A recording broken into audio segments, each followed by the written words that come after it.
Peace everyone, Unmaskart here, and welcome to day 4 of Inktober. Today's prompt is spell, and as you can see on my paper here, I have my sketch transferred over to my sketchbook, and I am doing a witch for the spell. Thank you all so much for sending me your awesome prompts from yesterday. Your drawings are amazing, and I was looking at them this morning as soon as I woke up, looking through them. Some of them were super funny, some of them were really, really good. So I'm just going to go ahead and start sharing those now. It seems the topic of, or the idea of dragon came up in the stream, and a few of you did some dragons burning some things, which I thought was just a brilliant idea. I had the hardest time with yesterday's prompt, as you may have noticed a little bit, but I thought of a really good idea on this one thanks to you guys from yesterday's stream, and I think I'm going to be proud of this one. This one's going to go down as one of my favorites for sure. So thank you for that support and encouragement and inspiration for sure. Hello everyone in the chat. Zainab, Anna, good to see you. Paulo, always a pleasure having you in the stream. Thank you for coming. Charbel, hopefully I pronounced that name correctly. Thank you guys for coming. As you can see, the drawings here are being played through all of the wonderful pieces that you guys submitted from yesterday's prompt.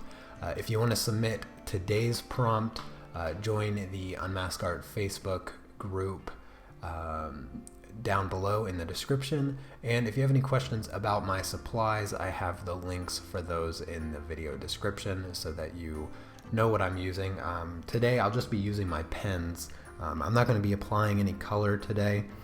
I worked on this drawing last night, so right after yesterday's stream I got right to work and started preparing for today's stream, because it is rather early in my morning. I mean, it's 9, but I had to make sure that I got up and got prepared for today's stream, since I have to do a couple streams. Oh, hello Gary, good to see you in the stream. Naomi, Aina, Kaveri. Good morning to you guys, or good afternoon, or good evening, whichever time of day it is for you. Alright, so that is it for the drawings. I'm going to go ahead and get started. I'm going to be using my finest pen here, because there's quite a bit of detail going on in my drawing. And what I was saying is that yesterday I got right to work on this picture, and started sketching it out in Photoshop, and I spent a good amount of time on it. I mean, I was drawing for a couple hours at least, designing the character and just kind of the pose and what I wanted to add, the elements. I wanted to make it one of my better pieces for sure. It's been hard getting into Inktober and doing these daily streams and trying to come up with good ideas. I don't often attempt to impress anybody with my artwork. Inktober doesn't really mean that to me, so I just kind of was trying to come up with the best ideas that I could, but I was struggling a lot. But this one, I think, is going to be one of my better ideas, thanks to you guys that helped me figure out what I was going to do today, what I was going to draw today. And so yeah, hopefully you guys enjoy this piece. I think it's going to be better than my previous ones.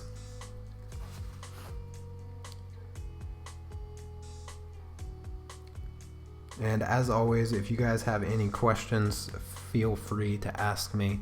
Love answering questions. Very early morning here in Boston. Yes, yeah, if you're watching from the United States, thank you. I know it's either really, really late or really, really early for you, depending on how you want to look at it. but I appreciate every single one of you coming by and hanging out.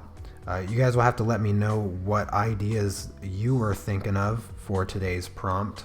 Obviously, I went with a witch here. I think that suits the prompt rather well.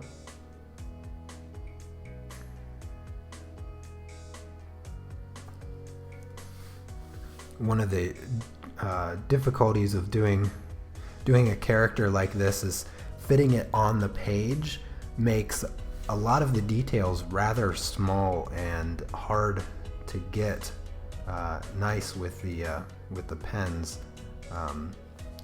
Getting nice clean lines and not messing up can be rather challenging. So I'm sure this is going to be a good challenge for me today. I love doing characters like this. This is kind of the style and the look that I always drew when I was in high school. And then when I got into teaching art and doing art professionally on YouTube, I kind of transferred over to doing things more realistic, and I don't really get to draw what I consider my natural style. This is kind of the style that I just gravitate towards without thinking and without trying. And because I mainly teach colored pencils and pastels and stuff, I don't really get to work within this style much anymore, and it's just what I generally gravitate towards and enjoy drawing the most, because I just feel more creative creating characters that never existed before, as opposed to drawing from a reference photo. I can just kind of create my characters, give them personalities, give them different looks, and that's what I really enjoy about this style.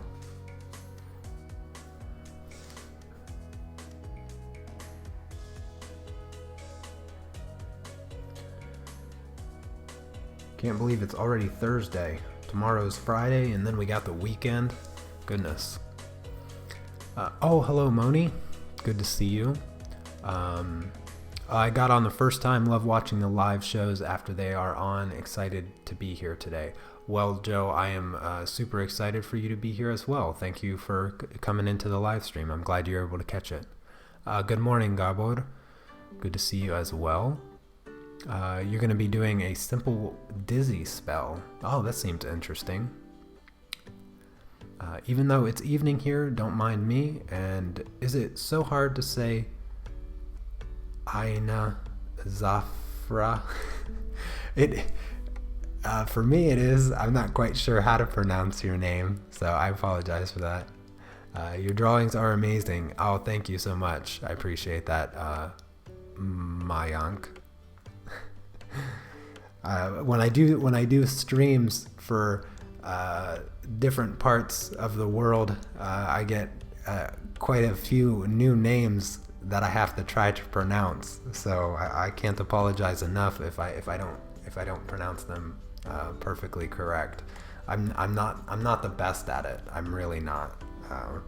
So bear with me. You can always try to teach me how to pronounce it. I know Fine Art Anna in the live stream. She's from Finland, and her name is not pronounced the way we say it in English. And I don't know how many streams was it. And she even sent me links to her videos where she says her name so that I could learn how to say it. Yeah, it took a little while. Kiyomi, good to see you as well. I know this is a better stream time for those of you in Australia. So, glad you were able to make it.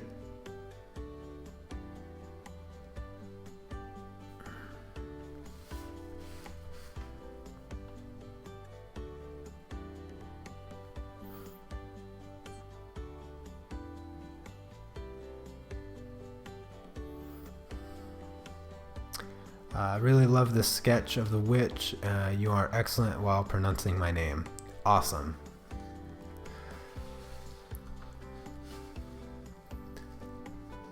I'm glad you like the witch here as well. I don't have much experience drawing witches. This one, I was just, I was really inspired after yesterday's stream. I realized that the drawing that I did yesterday was not the most complex of drawings, not the most advanced work that I've created in my life, but that's kind of a result of struggling. Sometimes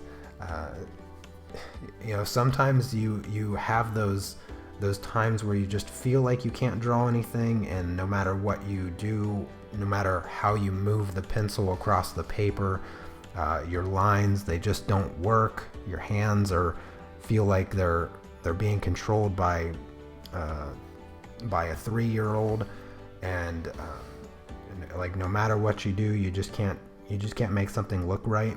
And I'd say that it's been like that since the beginning of Inktober so far. I feel like my hands haven't wanted to really do anything, but today I feel in the zone. I feel really happy with my sketch and the way that it's come out. Oh, kill me! You're in UK time. I think I was mistaken, Australian time, because I always see you over on Chrissy's live stream, and I was thinking that you were in the UK. Elise is a master at pronouncing Finnish names as well. I'm sensing a hint of sarcasm there, Anna. Hello, new subbed here. Oh, thank you, Daniel. I appreciate that. Oh, you liked the worm dance move and the sunglasses coming in? Yeah, that was probably the only good thing about that drawing yesterday. Was the joke I was able to make out of it.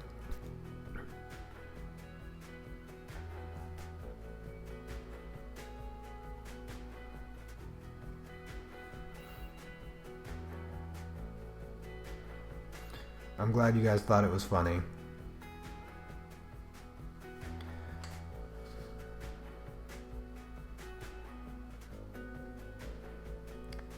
Oh, Godbold, I didn't miss your question. Am I liking the Stedler pens? Yes, very much.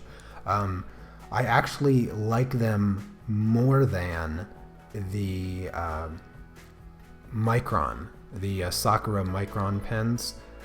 I've always had an issue with the Sakura pens starting to bleed when I use markers with them. Now I haven't used markers with these pens, but I did saturate them in plenty of water with the acrylic ink, and they stayed put. They didn't muddy up my colors or anything like that. So I think that they're going to work really, really well with markers, and eventually I will incorporate some markers into my drawing. And I don't know, I have a lot of time today for today's live stream, so usually I feel more creative in the morning anyway. That's during, like, in the morning is usually when I'm working on my sketches, and kind of my creative process always begins in the morning. I make a cup of tea, I look through, I go through some DeviantArt pictures for inspiration sometimes, and it's usually when I'm most creative, most productive in the morning, and then it's in the afternoon where all I want to do is like play Magic Arena and do nothing, and just wait for my wife to get home so that we can eat food. But yeah, so the mornings I usually tend to be a bit more creative, a bit more energized. It's usually like in the morning and then in the evening. So I'm not sure what the deal is, but that's usually how it works for me. The afternoons just feel like I should be eating lunch and sitting down watching YouTube videos or something. I always have the hardest time being productive in the afternoon.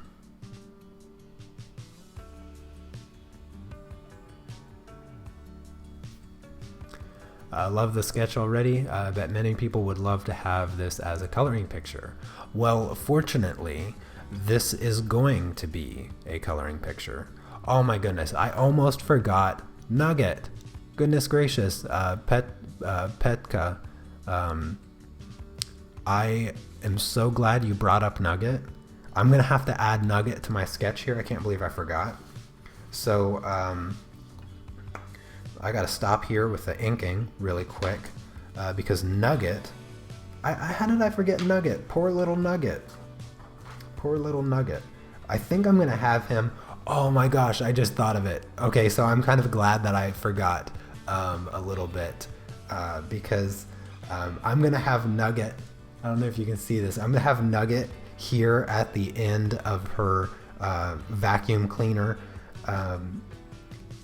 kind of like the scene from Titanic where they're out on the boat. Oh goodness, I gotta sketch that really quick. So he's gonna be like on the bow of the vacuum cleaner with his little flippers out. So I gotta sketch that really quick.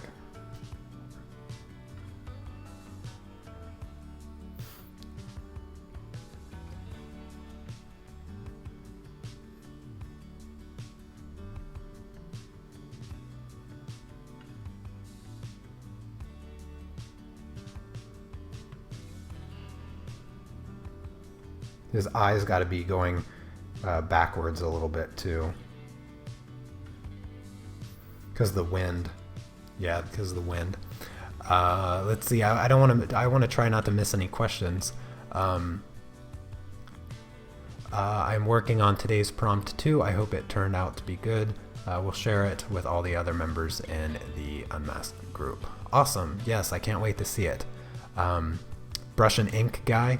Yeah, I like using brush with the ink as well. That you get a really unique texture when you do it with a brush as opposed to the pens. You're always amazed at how steady I can ink a drawing. Yes, it does. It just takes some time to. I was mentioning this yesterday.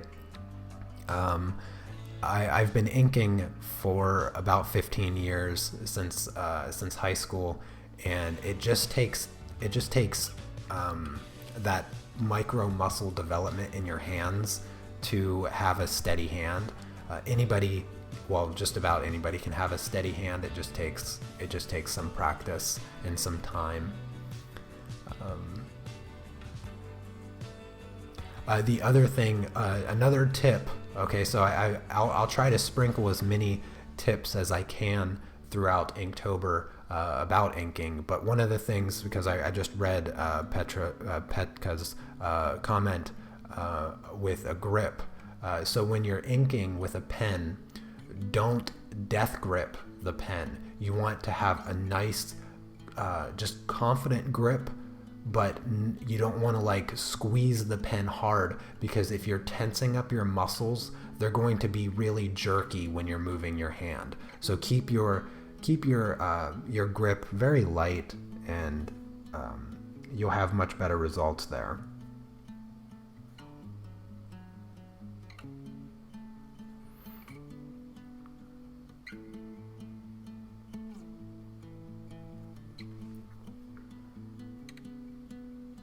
There we go. There's little Nugget up in the front there.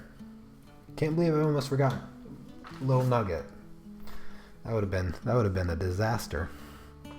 Oh well, he would have been easy to add up there anyways. After 4 days, it's late to start Inktober. Absolutely not. Absolutely not. You can start on the last day of Inktober. I've talked a lot about what I consider Inktober to be about, and it has nothing to do with starting from the beginning. I can assure you of that. So just yeah, if you're feeling inspired, then go ahead and, you know, grab a brush, grab some ink, and grab a piece of paper and just go for it. I mean, I'm not trying to create any masterpieces here with my Inktober pieces. I'm not trying to impress anybody. I'm really not. I'm doing it purely for fun and a chance to hang out with everybody on the live streams. That's what it is for me. That's what it is for me. It's an opportunity to get to know some new people around the world, and just have fun, and hopefully inspire a few people to pick up their pens and pencils and start drawing again if they haven't drawn for a while, or, you know, just have fun. It's in no way a competition, and so that's I try to keep that idea out of anybody's head that it's some kind of competition or anything close to resembling that. Speaking of competition, there actually is a competition that is going on that I need to remember to add a link to in the video description. I am currently hosting a coloring contest, and I made a video of it a couple weeks ago, or maybe it was just last week. I don't remember, but I did a drawing. I did an inking. We during a live stream, the family came together and created kind of a fairy tale scene with little Nugget in a boot with a mouse, and it was a lot of fun. And I decided to turn it into a coloring competition. I've gotten a few entries now, and it's going on until the end of the month. Grand prize winner will get $100 worth of art supplies, along with the original drawing / coloring of what I've done with the piece so far.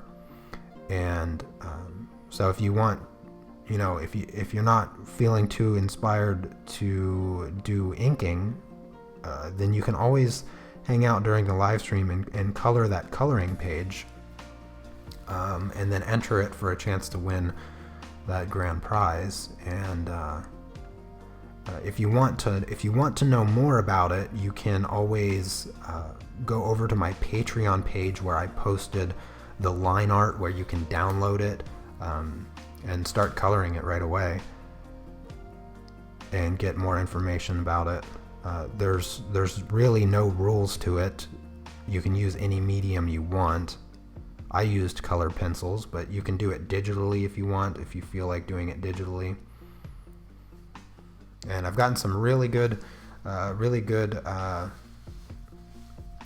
entries so far, so you're gonna have your work cut out for you for sure.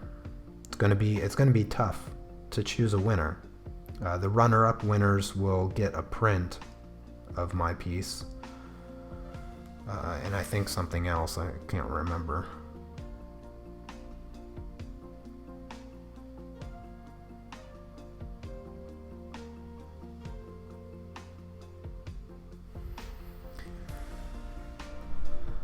Let's see. I want to make sure I didn't miss anything.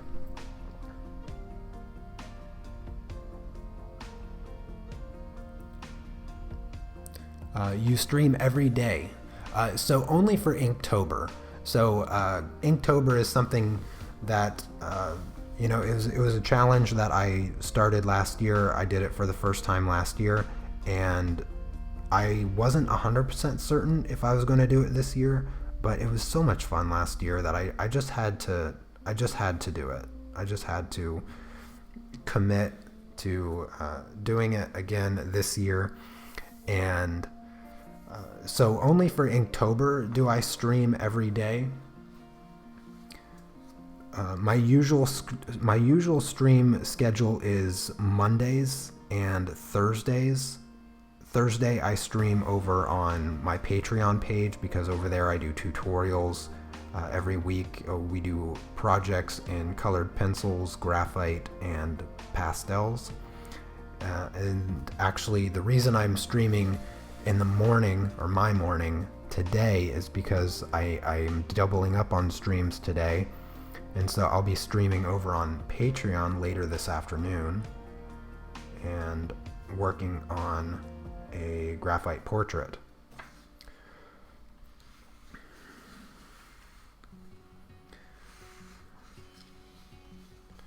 But that is my usual stream schedule, Mondays and Thursdays. And so after Inktober ends, that will be what I plan on going back to.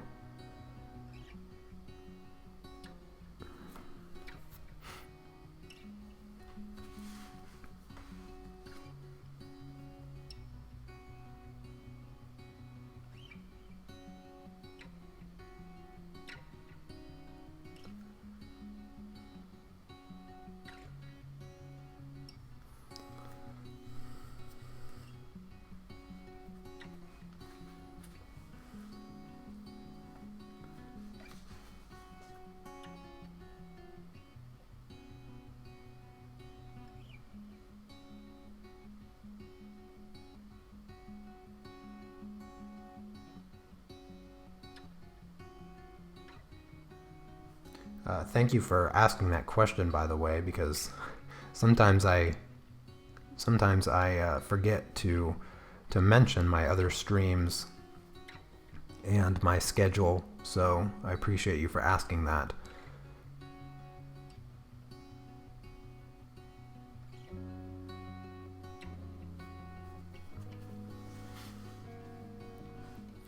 Sketch is already looking amazing. It will look incredible when completely inked. You are so steady and awesome. Thank you. I really appreciate that. It's always nice to get your guys' compliments on my work, and you know it's a good feeling knowing that you guys like my drawings and like the artwork that I create. It definitely keeps me inspired, and I do really appreciate it. I'm not just saying that.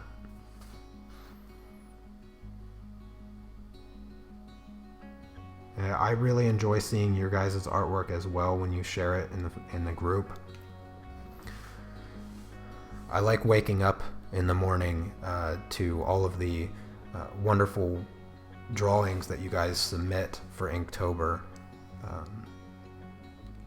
It's a really good way for me to start my day. I looked at the artwork everyone submitted before even getting tea. That is how much that's how much more important looking at the wonderful work you guys create is than having my morning tea to wake up.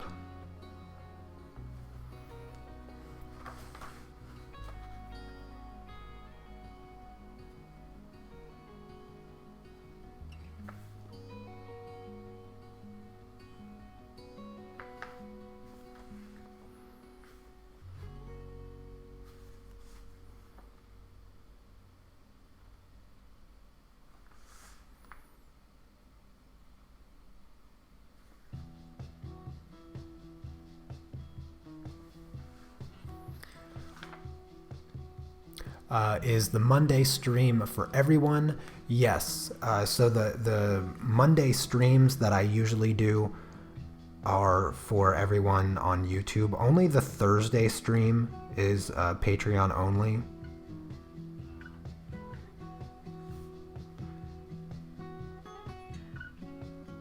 That's another good question.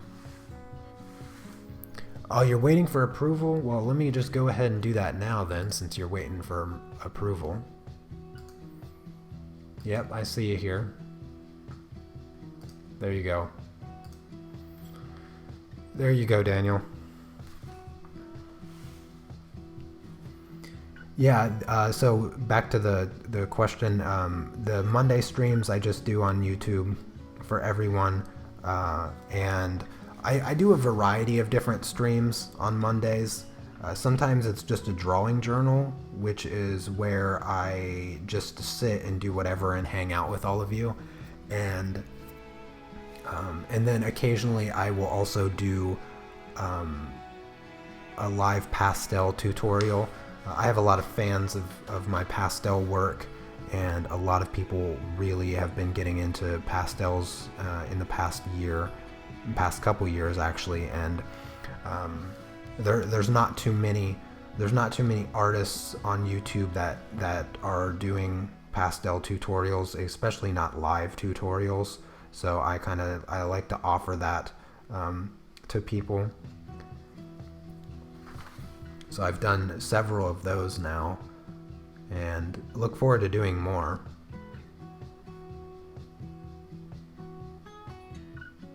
I really enjoy doing tutorials because I like to share my techniques. I like to teach people. It's a passion for me to teach people how I create things, because I don't covet like my secret techniques or anything like that, because I feel like that if I teach people what I can do, then they can improve on it, and it just benefits everybody, because then I end up learning from people. So every time I teach, I always feel like I learn a little bit more. And so, I never try to hide anything about what I'm doing or how I do it.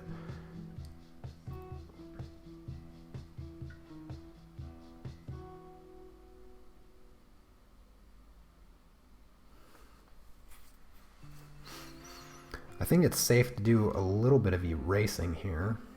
I think maybe, yeah, I'm going to do a tiny bit of erasing just to see how my lines up here look, because it's kind of hard sometimes to see if I missed a connection between different elements, different parts of the drawing. So I'm just going to clean up the lines here.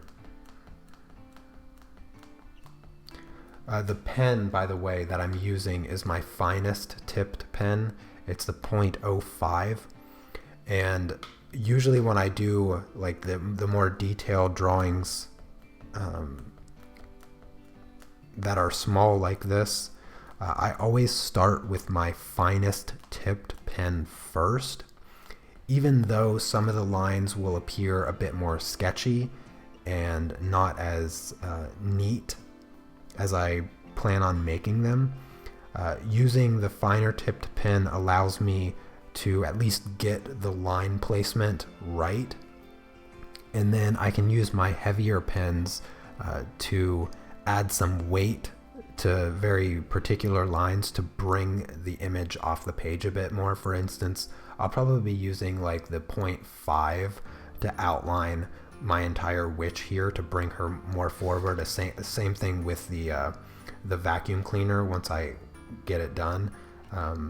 And it also makes it a little bit safer to erase, because if you have a really thin line, that means you have a lot less ink there, and it's less likely that your eraser is going to smear any of that ink, because it's such a fine line and there is such a small amount of ink. So that's what I would recommend doing with your inked drawings, your inked sketches, is to start with the thinnest line that you can, and then increase the weight of your line slowly to get the final image that you like. Your tutorials are wonderful. I really like learning things. I've wanted to learn for so many years. That's awesome, Lily. Thank you. I've only been watching you recently and on Patreon for a few weeks, and I have learned so much from you already. Well, thank you, Gary. I'm very, very glad that you've learned a lot already. That's really good to hear. Yeah, I've learned a lot by watching. I never knew how to use a kneaded eraser right until I watched you and your wife. She was learning too. That's funny. Well, there's a few ways to use the kneaded eraser. I like the technique of rolling it on the paper. That's a very helpful one for sure. That I think people might overlook in the beginning.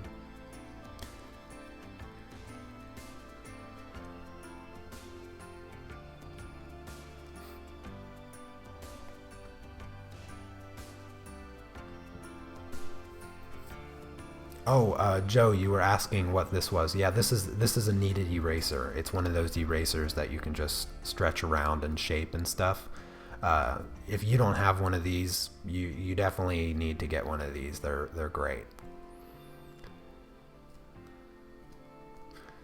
Oh, hello, Sebastian. Good to see you. Just dropping in for a few seconds. Well, this is how it's going. This is what the drawing looks like. So far, just working on the inking. Glad you were able to stop in for a little bit. Been a little while since I've seen you in the live stream. I'm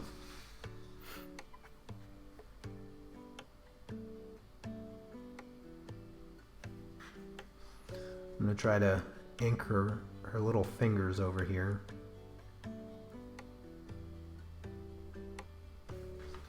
I think that's probably one of the most difficult things to ink is hands. Sometimes I get the tips of the fingers too pointy. Takes a few years of practice to get the fingers not pointy. There we go. Because you want to, when you're doing fingers, you want to get like just the right smooth curve to represent the tip of the finger without creating a sharp point at the end. And yeah, I've definitely been known to mess up some fingers in my day when it comes to that.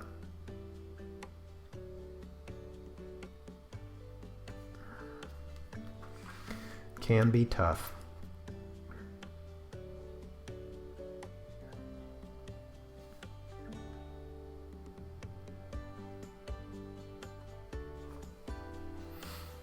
Oh, hello, Sleepwalker. Good to see you. How do I decide it's time to get a new kneaded eraser? You know, that's actually a super fun question because I recently just bought this kneaded eraser. I got it, oh goodness. I got it like Thursday last week or something like that. I had to go to the art store and pick up some oil painting supplies, and you know, they usually at art stores they always have like the kneaded erasers and some random pencils and maybe even a few brushes like sitting up at the counter instead of candy bars and gum that you get at grocery stores. Art stores usually have kneaded erasers and paint brushes that are on sale, and so I was like, I might as well grab a new kneaded eraser. And the one that I was using for like, I don't know, like 5 or 6 years. Like it was super extra old. And usually in the past, I've always used kneaded erasers. As soon as I came across them, I was like, okay, I get a stress ball and an eraser all in one. I was like, yeah, I'm gonna get that. I play with my kneaded eraser like constantly. Sometimes I'll just be sitting here at my desk and I'll just be like pulling it apart, just playing with it. And in the past, I've thrown away kneaded erasers because they start to smell bad. But the one that I had for like 5 years, I think it was a Faber-Castell kneaded eraser. I threw it away just because I got a new one and I wanted to open it and have a fresh one. And it didn't stink. Usually, yeah, this one still smells good. I don't know if anybody's a fan of kneaded eraser smell, but I am. Yeah, I would usually throw them away when I can't stand the smell of them, but yeah, the one that I was using for like 5 years, it didn't stink. I just threw it away because I had a new one. So I don't really know. I don't really know when you're supposed to get a new one, when you're supposed to get rid of an old one. My general rule is that if it stinks, then, you know, why not get a new one? But it still worked perfectly fine, the one that I threw away.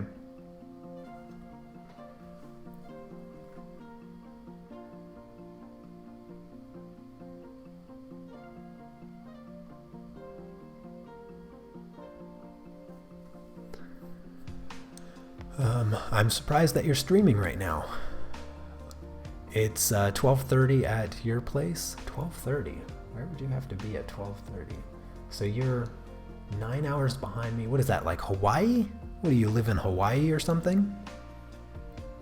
I'm curious if I guessed that correctly. It would be like Hawaii time, I think. I think Hawaii is 9.5 hours behind, or close to 9 hours. Maybe Alaska, like far west side of Alaska. Because I don't think Japan is that far ahead of me. I don't know. Maybe. Could be in Japan, maybe. Possibly. I don't think Eastern Australia. I don't think no, not that far. Not that far ahead. You have to let me know if I guessed Hawaii correct. Do I plan on using watercolor during Inktober? No. California. 9 hours behind. Oh, right. Yeah, it would be California. My math is all off. I was thinking 6 hours. For East Coast time, and I totally was forgetting that. Yeah, 9 hours behind. It's been a while.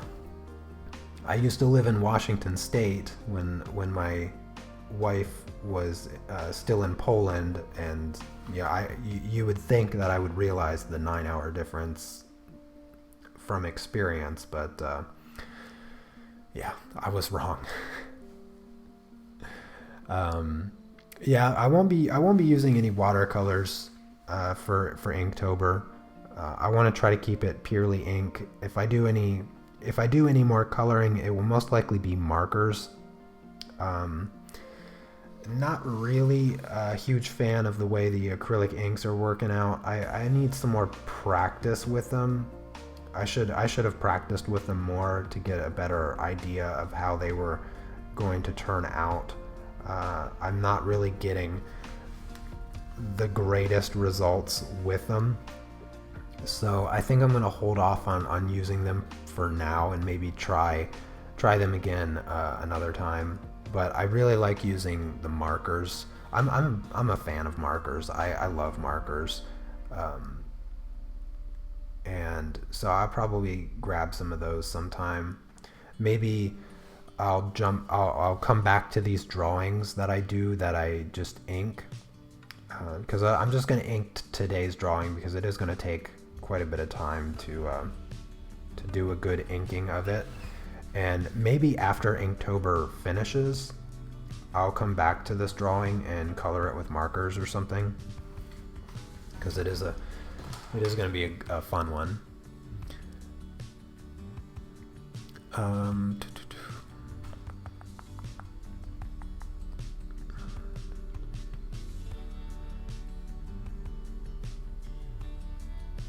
Every time I have a stream, I have been playing games with friends. Never when I just watch YouTube. Ink wash, maybe. Yeah, I like that idea. Oh, you watched the yellow ink exploding on my paper? Yeah. Well, yesterday the red one did the same thing a little bit. I trimmed off the edges of all my paper to get rid of the yellow, and then the very next day I splashed red on it, so now the sides of my paper have red ink on it. It's a bit frustrating, but it doesn't hurt anything, I suppose.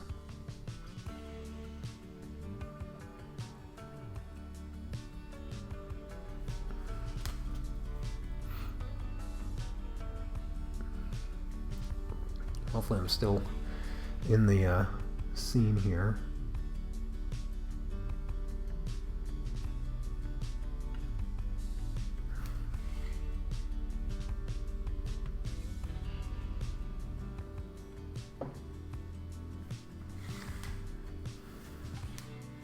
Drawing on the edge, I hate drawing on the edge here. It makes my hand so much less steady.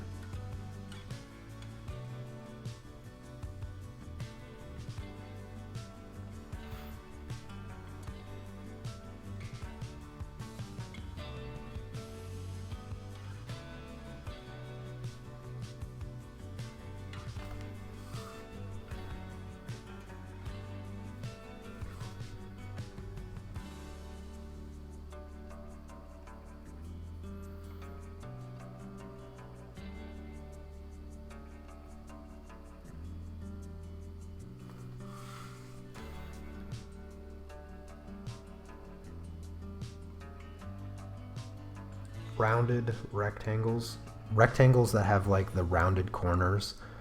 Oh my goodness, I think they're the hardest shape in the world to draw.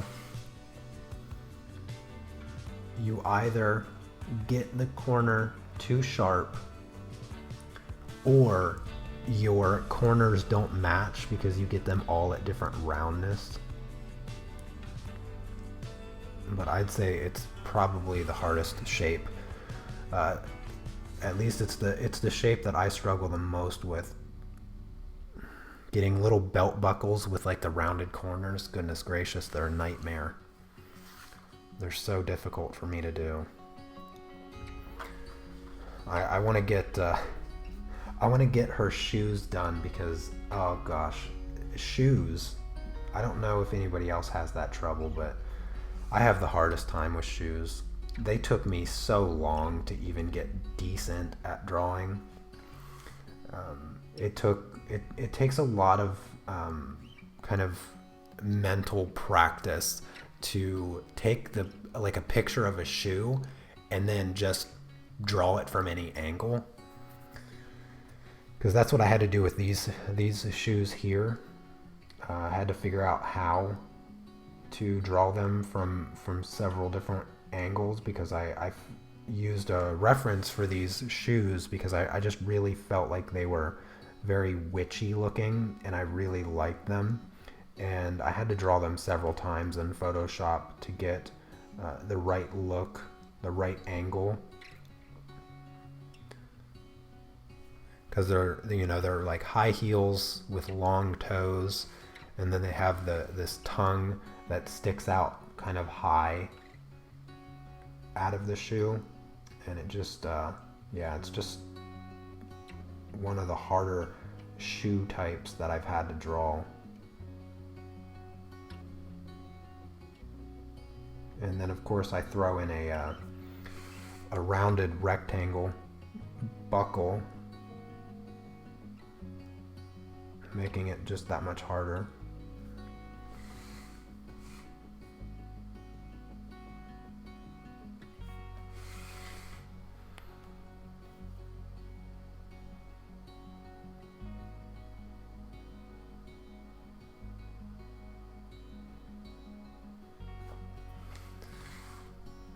There we go. All right, she's coming along good. I think I'm gonna do the vacuum cleaner now. I wanna make sure I get the main elements done really good. Shoes, feet, and hands are your nightmare. Yeah, they're just exceptionally difficult.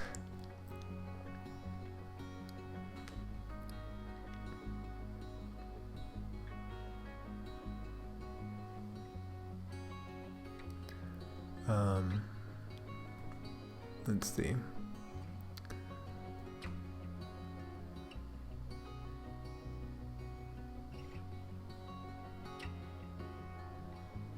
I make it look easy.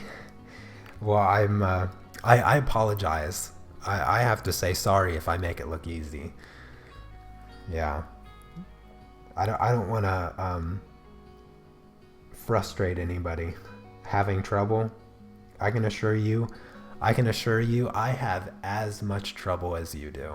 I really do. When it comes to hands, when it comes to feet and shoes and hair and eyes and mouths and literally everything. So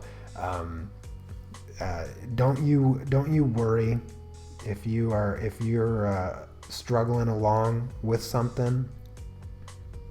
I have been drawing for goodness 23 almost 24 years, and I have the same struggles that everybody has. I struggle to come up with ideas. I struggle to draw my hands and feet and everything. I have the same exact struggles that you all have. So if I make it look easy, I can assure you that for me it is not easy. It's sometimes I think the hardest thing is trying to carry on a conversation during the live streams when I'm doing something that I really have to concentrate. You can always tell when I am getting to a very difficult part for me. It's when I go quiet. When I stop talking and you just see my hand moving, then you know, okay, he's struggling. So just a heads up. So anytime that I stop talking and just focus on drawing, that's when I'm having a hard time.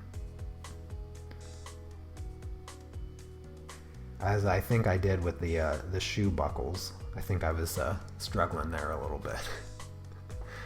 Oh, hello, Christy. Good to see you in the live stream. You must have just got off work or something, right? Oh, I know it was a compliment, Joe. Have I tried Procreate on iPad Pro? I have. My sister has an iPad Pro, and she visited this earlier this year, and I was playing around with it a little bit. It's a lot of fun. It works really well. I really enjoyed the pressure that, like the pressure difference that it has, and it really felt like drawing on paper. It's definitely a fun tool, and maybe I'll get an iPad Pro sometime, but yeah. I don't know if I'm good at drawing hands, but I find it very fascinating. Hands tell so much. They really do. Hands are very, very expressive. When creating a character, I'm looking at a lot of things in the body language. I've actually studied body language before, just because. So brief history. Back when I got out of the military, and I went to school, when I started college, I was actually studying to be a psychologist, and I was really, really interested in things like body language and even hypnosis. I was actually considering like studying hypnosis because it was always so fascinating to me. And so I studied body language a lot, and so it kind of came into my artwork, what I've learned, and so I use that to express, different facial features, different head tilts and turns, and then hand gestures and just everything. And there's so much to it to create a really in-depth character with a lot of different personalities and all of that. But yeah, hands are very, very expressive. I mean, sign language, that's all done with the hands, and so there's a lot of expression there.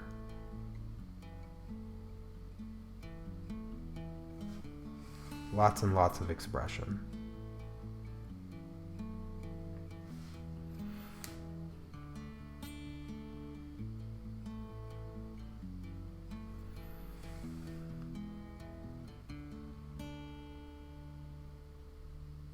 I did not end up sticking with psychology. I ended up getting my degree in math instead. I always really loved math, and I intended on becoming a high school math teacher. But as you can see, I don't do that. Yep, just got home from work. Okay, yeah, I thought. I use paper best, but it's more real. I prefer paper. I do. I prefer traditional art. You know, working with real pens, real pencils, as opposed to digital. But you know, sometimes the benefit of being able to draw anywhere with just two supplies. You have the iPad and then the iPencil or whatever the heck they call it. You know, that has its own unique benefits of being able to carry it easily without, you know, making messes and all of that.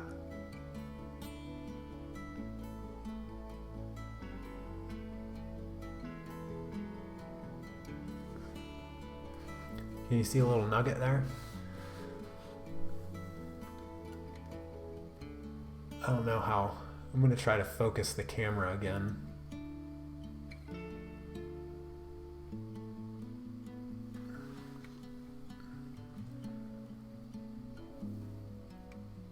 There. Well, a little nugget on the end of the vacuum cleaner.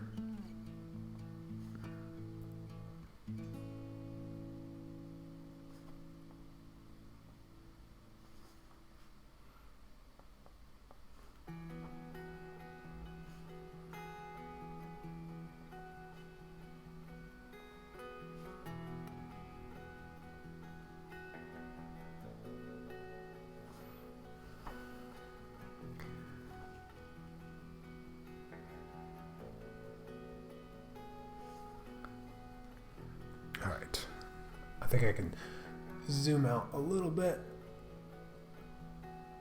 I just wanted to make sure you could see Nugget. A friend who is a sign language interpreter. Oh, that's cool. And it's so beautiful when she interprets, for example, songs. It's like dancing hands. Yes, indeed it is, yeah. My stepmom, several years back, she was deaf, and so she signed everything, and it was just so unique, such a unique language to watch. And one of the things that never occurred to me is that sign language is not universal. So I watched a ton. I watched a ton of Japanese TV. Gosh, that was pretty much all I watched when I was in college. I almost exclusively watched Japanese TV, and there was this one really beautiful show. I wish I could remember the name of it. It's been so long. But it was a show about two college students that were deaf that fell in love, and they used sign language, obviously, and it never occurred to me until I watched the show that every language, every culture has its own sign language. It's not universal. You know, American Sign Language is not the same as Japanese or even Polish Sign Language, and it's just you know, I guess I naively thought that it was kind of like music, because music is read the same no matter where you're from. Music and math, those are the two actual universal languages. And yeah, never occurred to me until I came across that show, and I was like, I don't recognize these signs, and I was like, I just had like a little epiphany of sign language, and I was like, wow, you know, it never occurred to me that, you know, because we speak different languages, that we'd also speak different sign languages. And I was like, I was like, why would I have never thought that? I mean, obviously it makes sense, but it just never occurred to me. What does the signs say in my logo? So it says Unmask Art in my stamp, my signature. I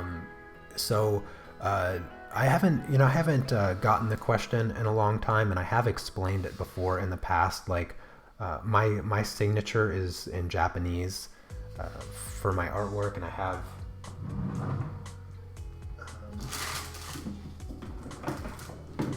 so I don't sign my artwork. I have custom stamps made, and Japanese artists use them as well.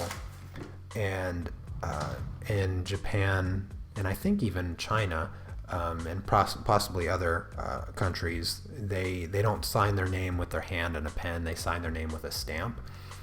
And when I was getting into art in high school, I was kind of like getting into it a bit more seriously and actually really trying to progress. And that's when I started drawing people. I didn't start drawing people until high school. And the biggest influences was manga and anime and that Japanese style of art. And because of that, I kind of I've always kind of credited that type of work to my progression as an artist, because it was what inspired me the most. It was what kept me drawing. It's if I had my old artwork and old sketchbooks here with me in Poland, I would show you what I drew in the past, and it was all anime manga style based, and so I credit that to Japanese culture, and for that reason it felt appropriate for me to also sign my name as an artist that way, because I feel like without that influence early on in my life, who knows what would have come about in my world for art, had I not been introduced. My very first manga book that I ever read and ever came across was Hellsing, and I was just completely fascinated with the art style, and I just absolutely loved it, and it inspired me so much that I just drew over and over again. I drew every day throughout high school, and up until joining the military, I was always drawing. I always had a sketchbook, and I was just constantly practicing and trying to get better. And I used to go to the bookstore and just sit there and read manga like for hours upon hours. I was much too poor at the time to afford $11 for a book that would only take me maybe only 1 hour to read. So I was a bit stingy with the manga that I would buy, but I would go to the library, and I checked out every single manga book in the library, my public library, which was a really small collection, but I loved it, and that's the reason behind my signature for being in Japanese. I have to give credit where it's due, and that is the reason that I sign my name like that.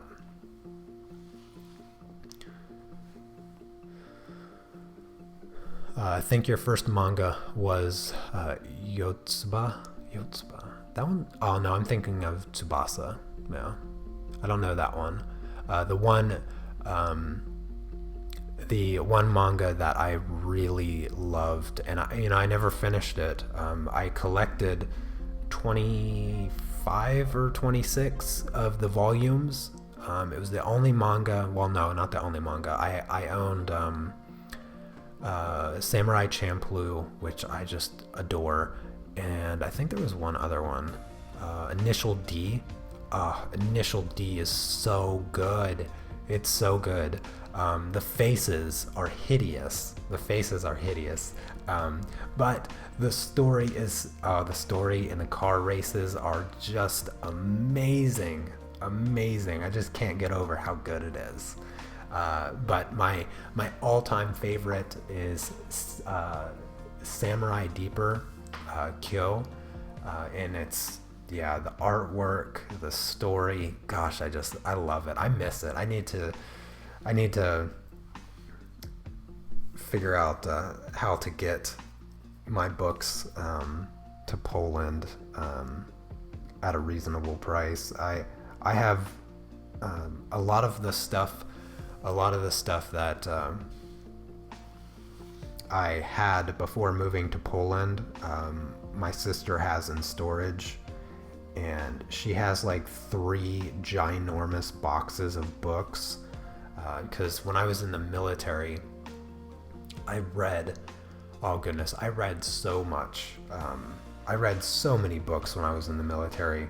I bought several bookshelves just to hold the books, and there was not enough space on them to hold the books that I was reading. I was once out to sea for 5 weeks out to sea, because I was in the Navy and I was on a ship, and in 5 weeks I read 11 books. Most of the books were over 600 pages, and I think 2 of them were 1100 pages. So I never read so much in my life in such a short amount of time, to read 11 books. And they weren't manga books. They were actually like history. They were all nonfiction. There were some history books, there were some science books, a couple philosophy books, just a whole bunch of stuff. I was so into reading when I was in the military. I don't do a whole bunch of reading now. My wife and I, we read together though. We actually just finished, we just recently finished the Da Vinci Code, along with 5 other Dan Brown books. We read all of those together. Yeah, we still have a couple Dan Brown books to read, but I've actually kind of grown a little bit tired of reading his books. We've gotten to the point in his career where he just writes the same character. Gosh, I can't even remember the character name now. What is his name? Robert Langdon. Yeah.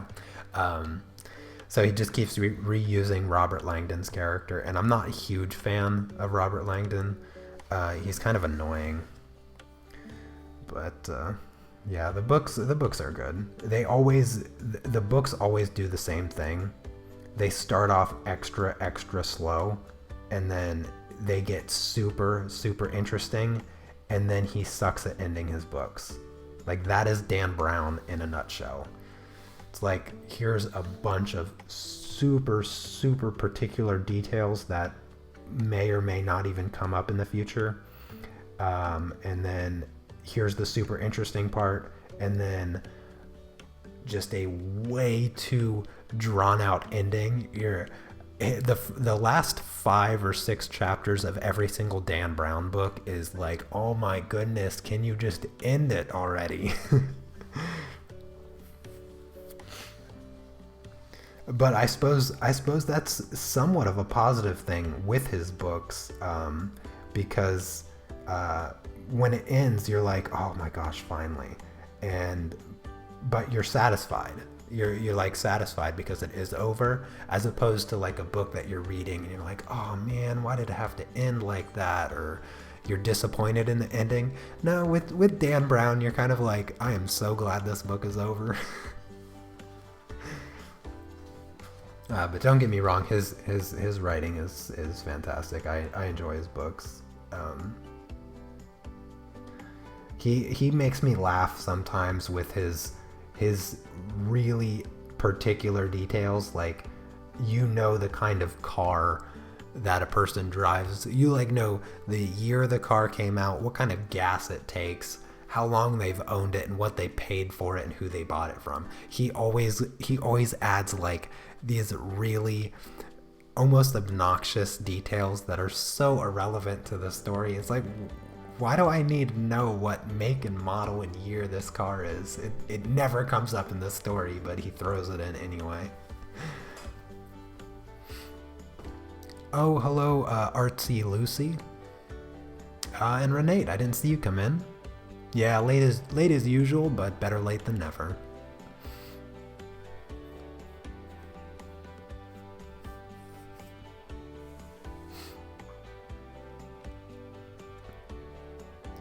I believe we would all like to see your earlier work. Yeah, I think I may have shared some of it on like super old videos. I mean, you can see quite a bit. I've been on YouTube for like 5 years. Actually, no, oh my gosh, I just realized it's been 5 years. Like this month. This month has been 5 years on YouTube.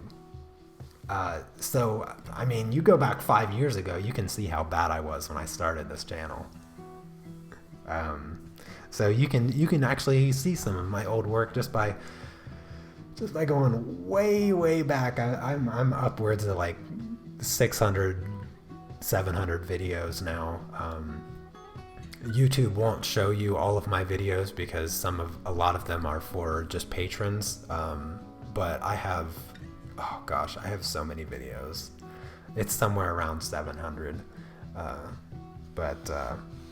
Yeah, so you can kind of see some of my old work.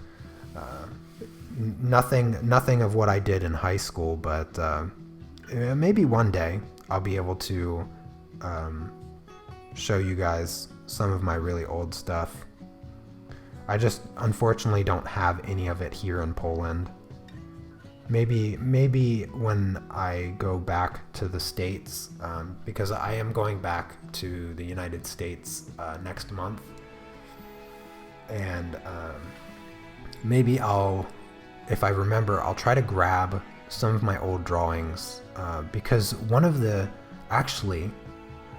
series that I started on my channel was the archives. I don't know if anybody has been around that long. Does anybody in the live chat now know the series I started, the archives? Oh my gosh, it was so long ago. It was like within the first year that I was doing YouTube, so this has been 4 years ago. I don't know if anybody in the live stream has been following me for 4 years. But if you have, thanks for sticking around for sure. Yeah, I started this series, The Archives, and I would post two old pictures that I drew, and I'd have people vote on which ones they wanted me to redraw, the whole like 4 people that followed me back then, and then I would redraw that one, and so you'd get to see side by side like a 5 years difference, a 6 year, like 10 year difference. And I think I had one drawing that was like 15 years old or something like that, something I did way back. So yeah.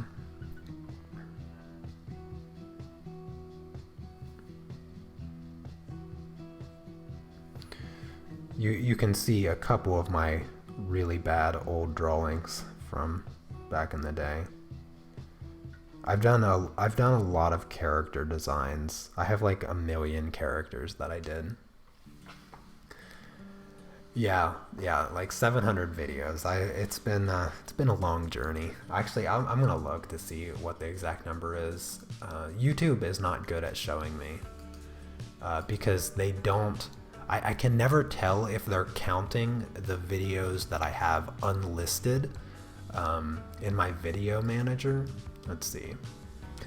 Yeah, they don't even have me at 600, so I'm guessing, let's see, there's about 52, so 200, let's just go with 104, so about 685.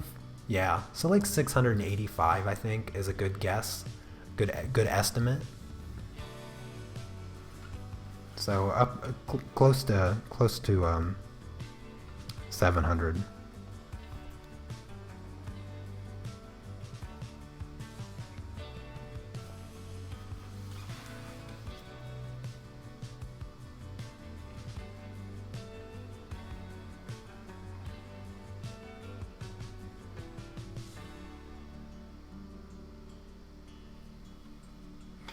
I saw a video yesterday of me painting a huge painting.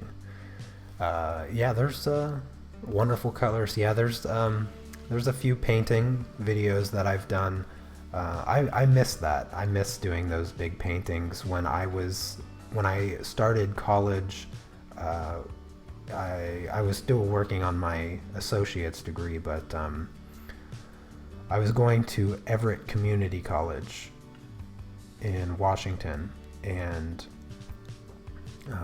my first year there, I think it was my third quarter there, I decided to just take a painting class, painting 1, which was an introduction to oil painting, and I just loved it. Gosh, I fell in love with oil painting in 2012. That's, yeah, it was such a wonderful class. The teacher that I had, Sandy, she was such an inspiring art teacher. She was one of those art teachers that taught you how to develop yourself as an artist. She didn't force anything on you. She kept you inspired. She kept you motivated, and she would make you feel like the greatest artist on earth.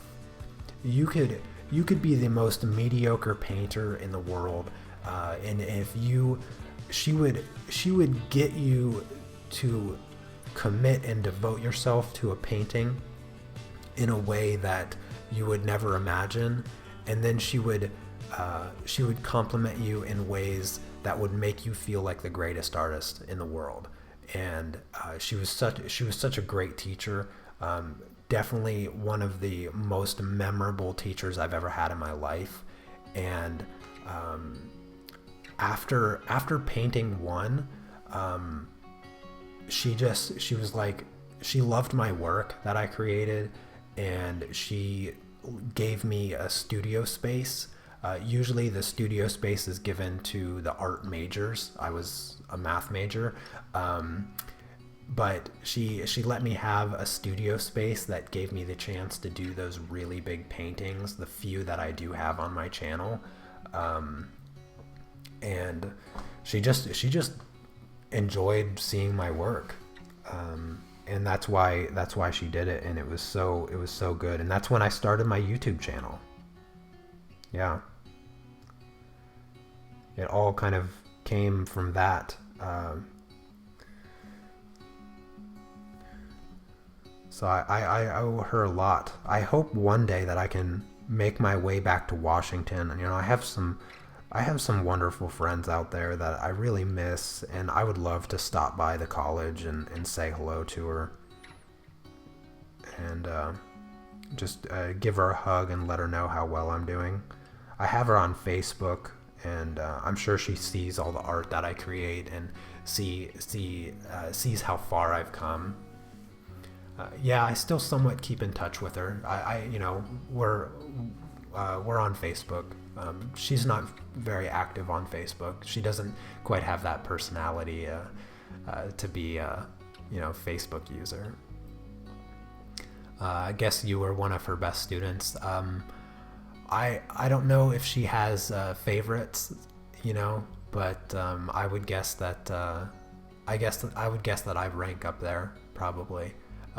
She does like lectures in her art class, but very few.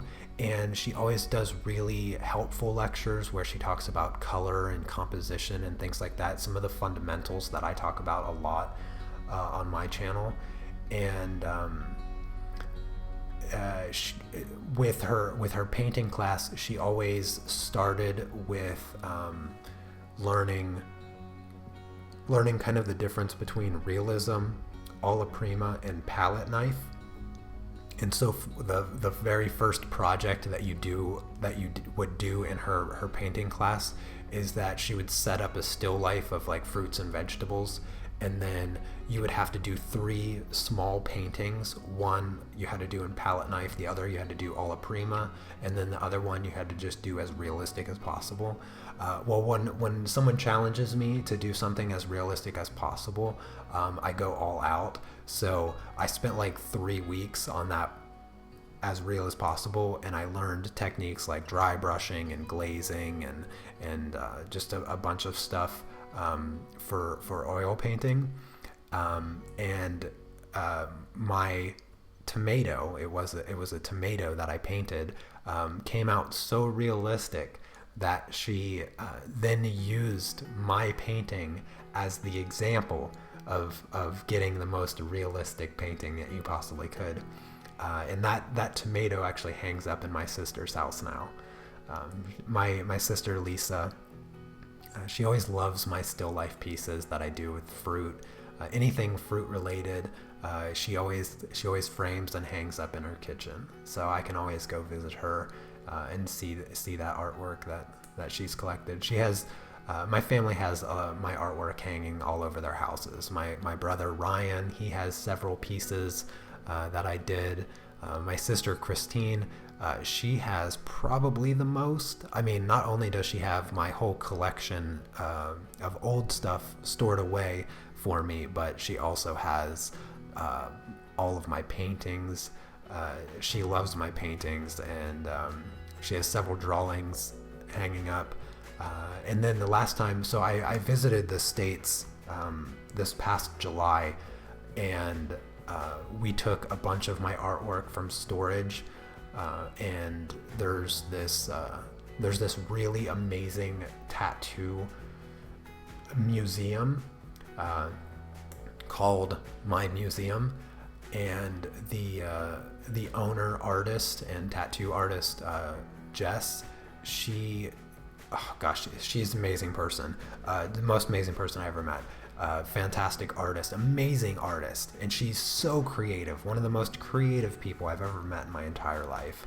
And now some of my larger paintings and quite a bit of my artwork is now hanging up in my museum, which I'm super proud of. I think, like, if there's any place in the world that I'd want my paintings to be hung up in, it's probably my museum. And yeah, it was super cool to have that. Let's see. I have a question here. What do I use to hold my camera? So I use it's called a Manfrotto magic arm.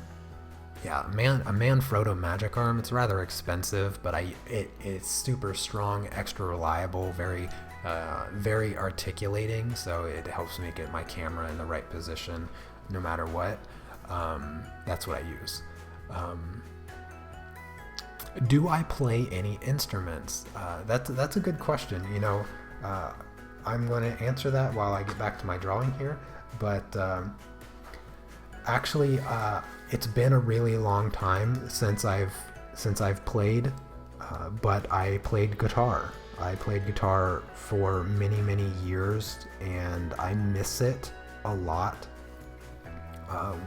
Before I moved to Poland, I sold as much of my stuff as possible, and that unfortunately included all of my music equipment.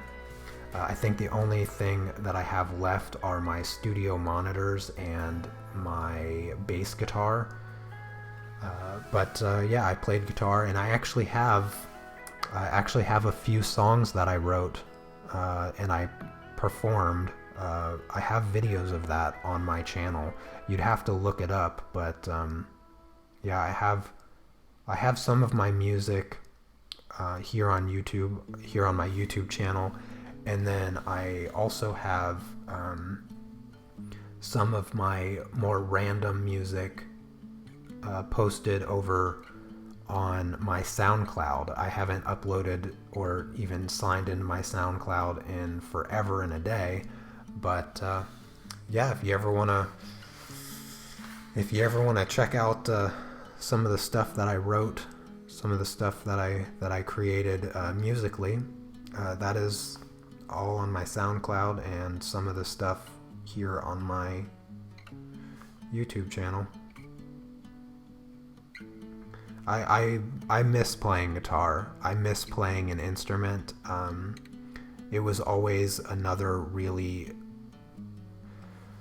important part of my personality to create music, because it's so expressive, and yeah, it just, I don't have a better word for it. Music is very expressive, and just like creating art is very therapeutic for me. Writing music is also very therapeutic for me, and I do miss it a lot. I wish that I could get all of my instruments back and have them with me. I wish I had a larger place to live, so that I could start collecting music equipment again and start writing music again, because it's definitely a part of my life that I don't forget doing, and miss greatly.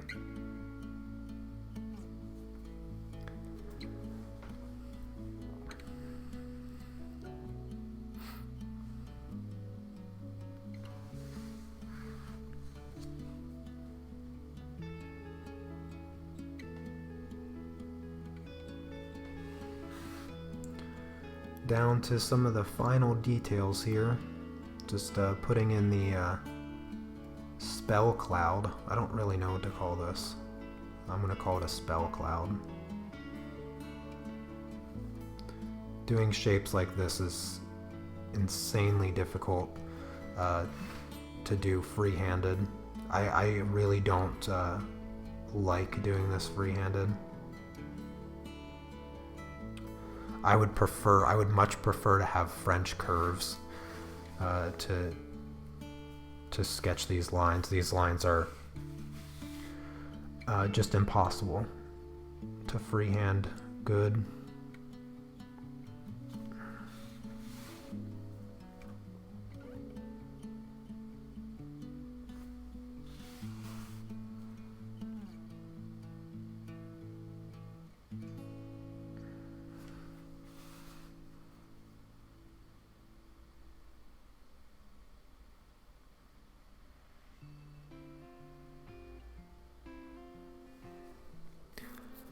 Passed your music exam at school because I hid in a cupboard at the back while my friend did the exam for me. That's hilarious. Oh, good morning, Steve.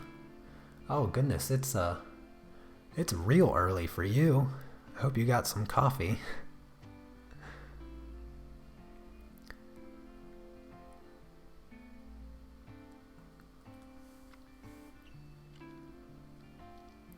Just checking to make sure I didn't miss any more questions. If you guys have any other questions, as I say over and over again, don't hesitate to ask. I never get enough questions.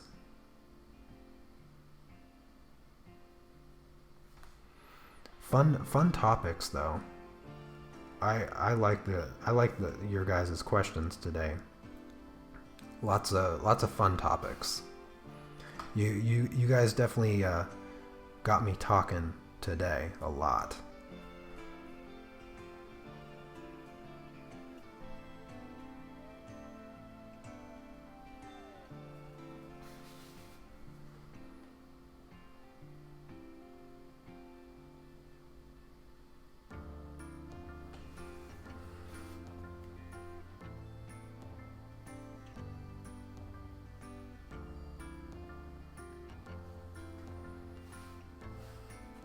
How do you know when you are putting too much ink in a drawing? Is there a such thing as too much? Sure, I imagine that there's a such thing as too much, but knowing when you're putting too much, yeah, that's a tough question to answer. I don't know. There is a point in which you overwork a picture. Overworking a painting or an inking, or just overworking in general. And usually I would say that it comes down to that moment where you're like, gosh, I just can't get this right. I can't get it to look right. I don't know what I'm doing wrong. And you go back and forth and you change something and then you change it back and you're adding something and you're just kind of driving yourself crazy. It is at that point that I think you're adding too much ink or adding too much paint or adding too much pressure to your work. Sometimes you just have to walk away. Sometimes you just gotta walk away. Artwork is a lot like building a relationship. When you're working on a project or a particular creation, whatever it could be a painting or it could be an inking, whatever. For me, I always found that art, no matter how impersonal you might feel about it or how disconnected you might feel about the particular image you're creating, no matter what, it is personal, because at any given point when you're working on something, life does not cease to exist, and so your both conscious and subconscious emotions and feelings are going into what you're creating. I don't know if anybody else has this experience, but when I go back and look at my old creations, my old paintings, things that I did when I was just a kid, I can't remember the day exactly that I did the drawing. Sometimes I can, but most of the times I can't. But one thing that always connects me to my old artwork is what I was feeling during that time frame in which I was creating that piece of art. And so I feel like that no matter what you're working, even if I'm doing a witch here, and I don't personally know any witches, and I don't I can't perform magic. I have no personal reason to do a witch, to have a witch, but there's feelings, there's emotions that I have in this moment while drawing this that I know in 10 years time, when I come back to this drawing here, I'm going to remember what I was feeling when I was drawing it, because it's going to spark that memory. And so that's why I say that when you're creating something, it's like building a relationship. And if you're getting frustrated working on something, just like a bad relationship, sometimes you just have to walk away. Sometimes you just have to be like, maybe this isn't going to work out the way that I hoped it was going to, and you just need to step back and be like, I'm just going to leave it as is, and maybe I will create something new one day, and it will be better. It will be what I expected it to be. But if you're ever feeling frustrated about it, sometimes you just gotta step back and let it be the way it is. You'll definitely learn more doing it that way than stressing over your work and trying to get it perfect. Because I can guarantee you that you will never create anything you deem to be perfect. That is the one the one thing every artist has in common is that we are all striving to create that perfect piece, get everything the way that we imagine and want, and it is that continuous goal, that seeking, that keeps us motivated to create more and more every day.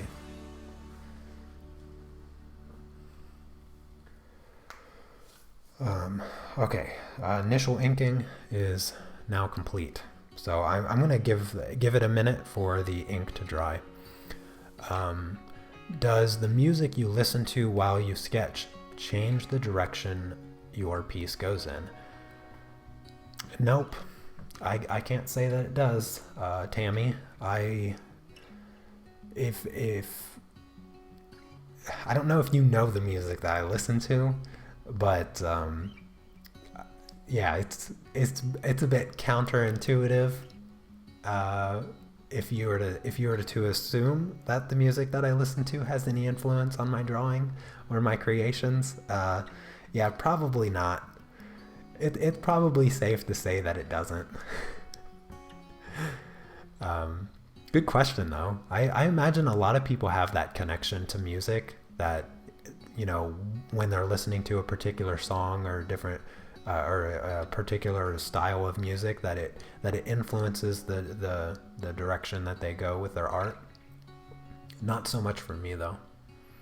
Off topic, but when you and your dad golf, who wins? You strike me as being competitive, like you are with chess, so it makes sense you are with golf. Well, I am actually really competitive, and sometimes I think it's not very healthy how competitive I am. I try to fight back that competitive nature that I have, because I actually am super competitive, and but ironically, in spite of my competitive nature, with golf I'm not. With golf, I am not competitive with golf. I know that I'm not very good at golf, and when my dad and I go golfing, it's actually back and forth. My dad and I, we are very, very matched in skill, in just things. I would say he's a little bit better than me at shooting pool, but I can still hold my own against him in pool, and I've beaten him a couple times. But he's rather good at pool. He's beaten me a few times in golf, but I've also beaten him a few times in golf. We go back and forth with golf. I think if we were to play 100 games of golf, it would probably be 50-50. If we played 100 games of pool, I'd probably say it's closer to like 70-30, or maybe 65-35 in my dad's favor in there. If we were to play poker, I'd say it'd be like 90-10 in my favor. I'm a super good poker player because I'm so good at reading people. Let's see, what else? If it comes down to like shooting the pellet gun at tin cans, my dad, yeah, he has a little bit better aim with guns than I do. I'm trying to think of what else we do that might be competitive. Probably nothing else other than those things, but yeah, I am super competitive, so it's funny that you get that vibe from me. I've got to draw spell plus roast tonight. I got an idea for spell, but it's a bit undecided for roast. Any ideas for your Inktober piece? Well, Shiny, what I would recommend you do is go over to the Facebook group and check out what everybody else did for roast, because if you look at my idea for roast, it was terrible. It was funny, but that was about it. As far as like a good idea, I don't think it was like the best thing in the world. So yeah. I'm not going to color this, no. I'm actually, once I finish inking it, I'm going to share the line art so that everybody else can color it.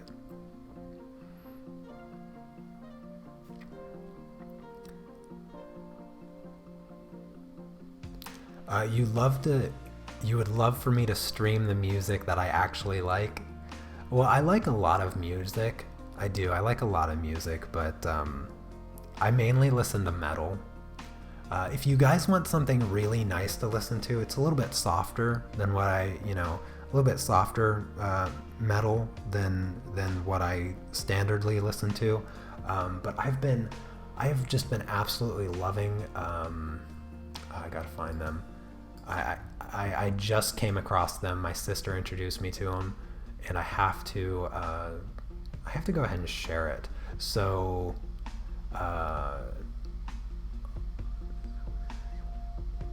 Hobbies.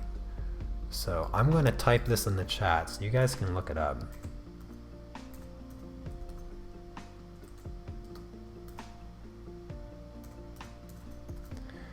This is just so it's going to be the band and then one of their songs. I've just been really loving this song. I've listened to it like every day for the past week. I really like the song. So if you guys want, go check out Hobbies, their song Odyssey. It's fantastic. Yeah, I usually listen to a little bit heavier music. Have to be careful what music I listen to. Music really touches me and influences my mood. Oh yeah, I can imagine. I'm not really like that. Music actually, yeah. Even though I really love music, and I would say what music usually influences is the music that I write. So music would influence the music that I write, but not necessarily the art that I create. There's kind of like a creative distance between those for some reason with me.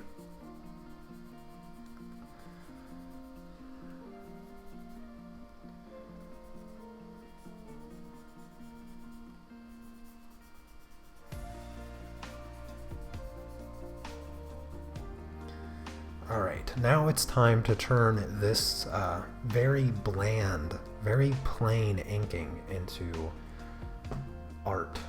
So I'm going to grab a thicker pen here if I can find one. Actually, I think I might even go super bold. Yeah, I'm going to go super bold with a 0.5.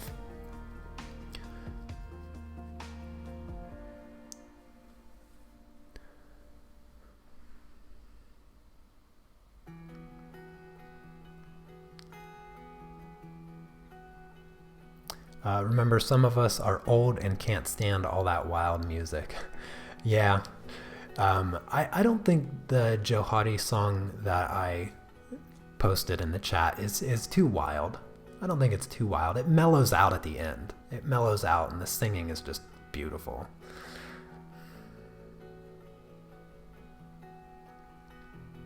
Can I draw a wolf? I believe that I can draw a wolf. I have hope in myself that I am able to do such a thing, yes.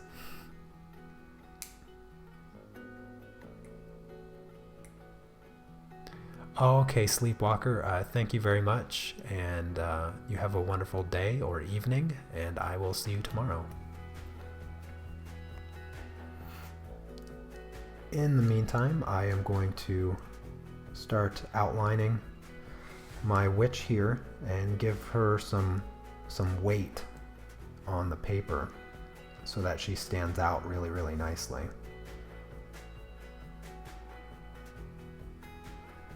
This is going to do two things actually. This is going to make her stand out, and it's also going to make the spell that I have swirling around her fit a little bit nicer. It's going to make the spell look more wind-like because the lines are going to stay nice and light.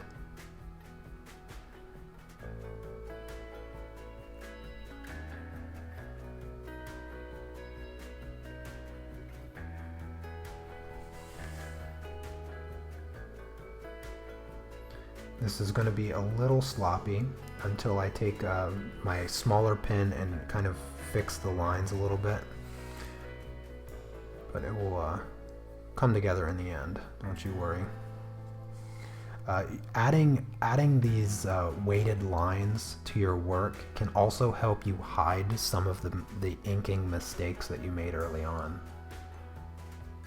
Because like I said, the fine liner that I used for the initial inking, you'll generally find that you can make some mistakes with that. Your lines won't be as straight and perfect, and adding the extra weight to your lines in the end can help you fix those jagged edges that you might have accidentally made. So you can sometimes, if you see them in the beginning, you can actually just ignore them with the intention of adding a heavier weight to the line to make it look and appear more smooth. If I had a band, what name would you want for it? Mine would be Pure Foam. If I had a band, that's a good question, Steve. That's a good question. You always come up with fun ones because you're always off topic. If I had a band, what would I call it? I'm gonna have to think about that one for a minute. I like that question. Really good shape and line work on her arms and hands. Oh, thank you, Shiny.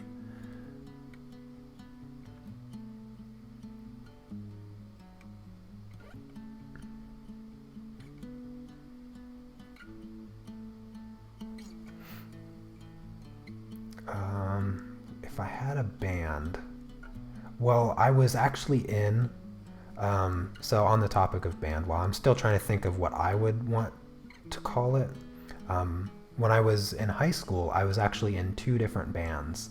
I was in an acoustic band with my friend Matt, and he's actually, I don't know if he's a professional musician, but he does play often. He's in a band called Brothers, non-ironically with his actual brother, Dave.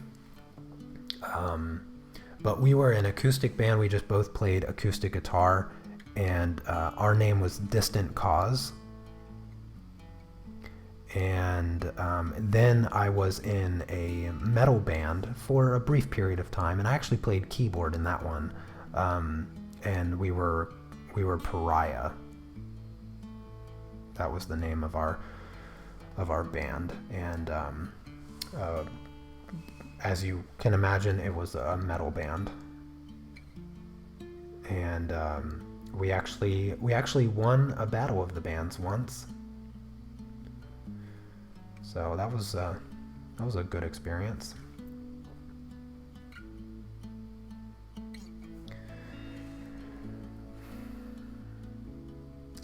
But if I had a band, what would I want to call it?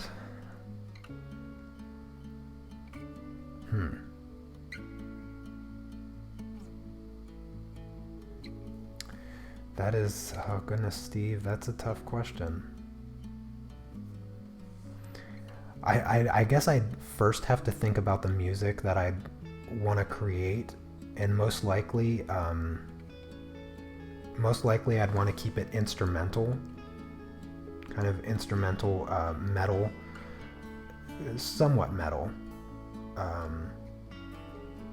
But I really like making kind of relaxing, pretty music as well. So I don't know.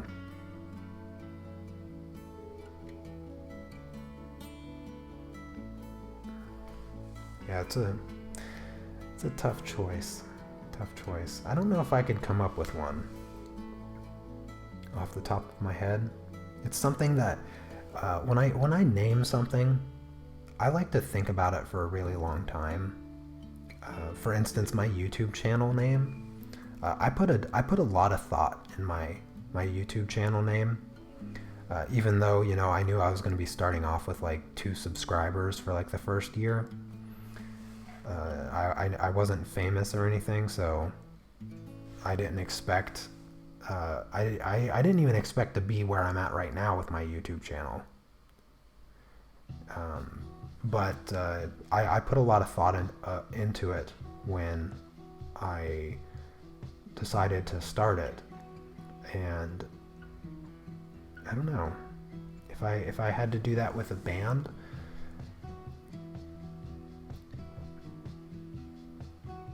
something that it would have to be something related to,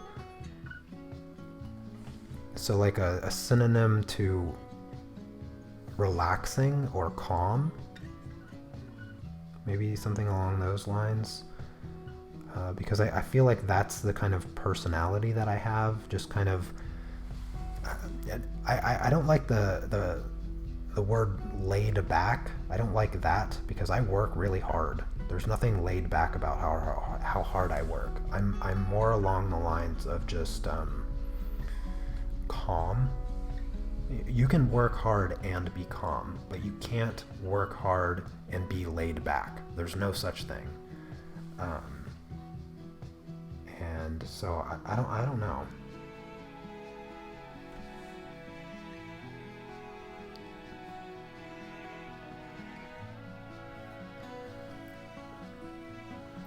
In the Navy, I had shipmates that were awesome musicians, and they got together and they were the after steering band, because that's where they would practice. Oh, that's funny. The origins of my YouTube name. That's your next question? Well, that's a good question. It's been a while since I've had to explain it. Oh, you gotta go, Chrissy? Alright, well, thank you so much for coming to the stream. Glad you're able to make it. You enjoy the rest of your evening.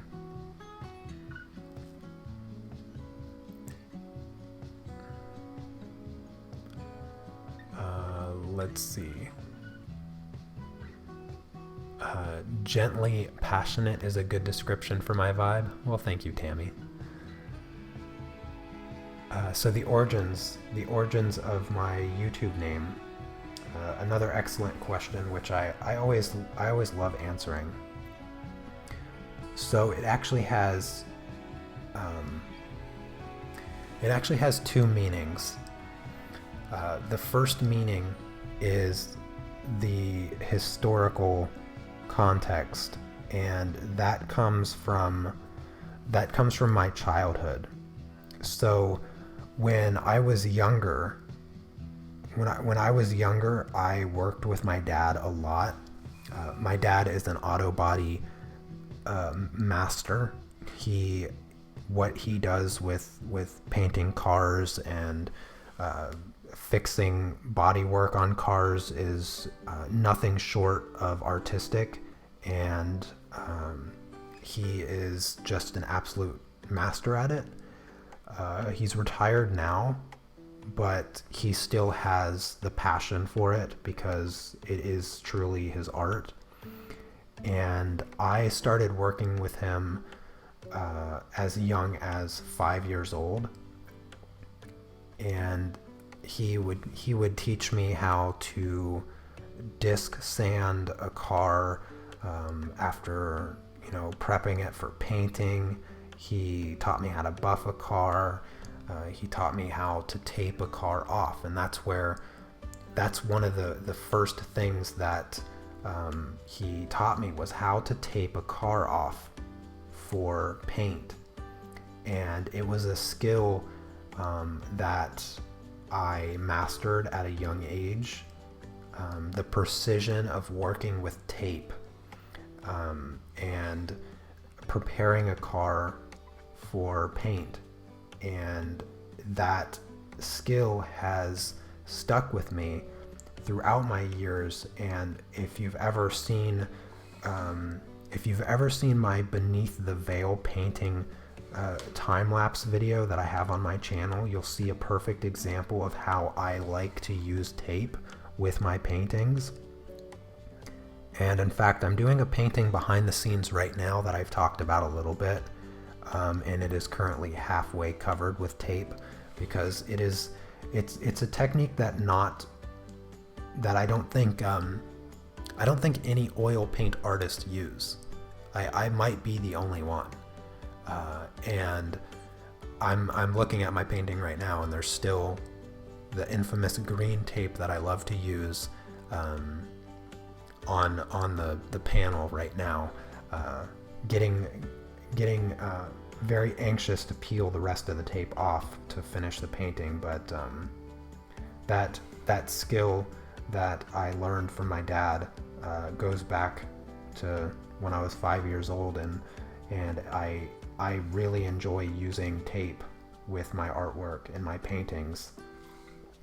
And so that's the first half of the name, because unmask, referring to the unmasking process of a painting, leaving those so satisfying, crisp, clean lines. And it's something that I really enjoy doing with my pastel paintings, peeling off the tape at the end. It's so satisfying to see the clean lines, and that's like the first half of the meaning of the name. The second half of the meaning is more personal, and so what the other half it refers to is just the idea of revealing. I've never really been much of a social person. Kind of always had like the hardest time making friends, and the few friends that I do have, like I only have like a few friends, and so I created my channel with kind of an intention of it being somewhat therapy that I kind of assigned to myself. I like self-prescribed myself the therapy of creating art and putting myself out there on the internet a little bit. In my earliest videos, I never talked. I never put myself on camera, and as I got more and more comfortable, now I stream. So there's pretty much no much farther I can do as far as putting myself on camera and making myself vulnerable in those ways. And part of that name that I've created for myself is kind of just unmasking myself, putting myself out there, making myself a little bit more vulnerable, building my confidence up and sharing my artwork. And that's the deeper meaning behind my name, Unmask, because I'm kind of like unmasking myself a little bit. So that's where my name comes from. I always enjoy answering that question.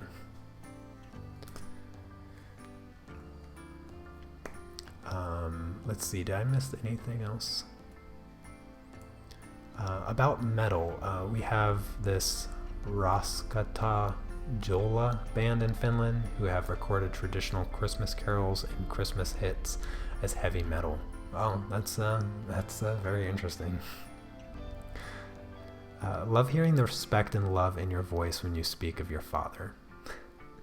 Well, I have a lot of respect for my dad, and definitely a lot of love.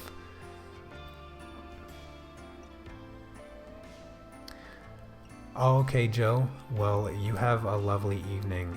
Thank you so much for coming by and hanging out with us. You have a good night.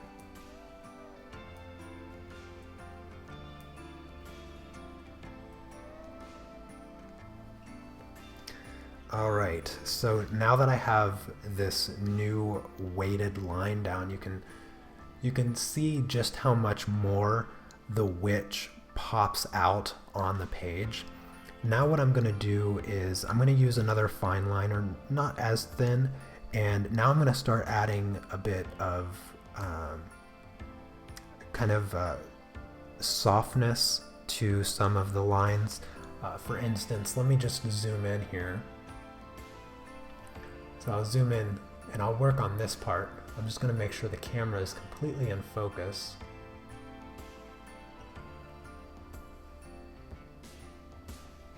Alright, that should be good. And I'll show you what I mean. Hopefully you guys have a good view of this. But you can see where this heavy weighted line, it stops right here where the hair and the hat meet. And what I'm going to do is I'm going to soften that by bringing the line in and tapering it off. You can see how it just slightly tapers off there.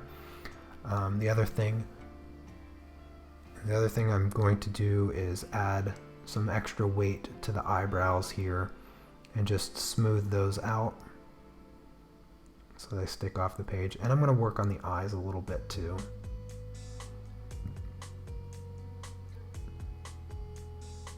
I want those eyelashes to come out.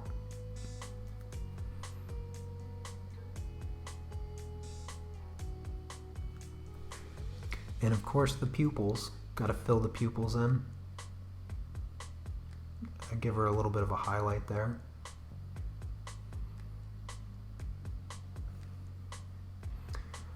And do the same thing on the other eye.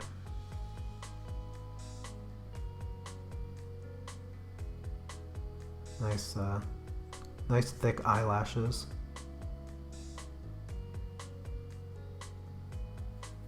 There, it's a little bit better. The other thing I'm going to do is I'm going to add some weight to her chin and her jawline here, and that's going to help lift her head kind of away from her neck and create a bit more dimension there. So I'm going to just add a bunch of weight to this side here. And this kind of acts as like a subtle cast shadow. Kind of creates a sensation of a shadow there. And this will just help her face stand off the page a bit more. There we go. Also on her neck a bit more. I'm going to even go farther with that line, very thick there. And it just creates a little bit of a sensation of a shadow. I'm also going to do the same thing under the brim of her hat. So I'm going to add a really thick line here that tapers off to the edge. And I'm going to go over her hair a little bit as well. So a little bit right there and just kind of taper off. And this will create a subtle sensation of like the impression of a drop shadow there. I'll do the same thing on this side, kind of taper it off a little bit over her bangs. This just lifts the hat off of her head a bit. So you can see how much nicer that looks. I think that's good for the hat. I'm going to do a bit more here.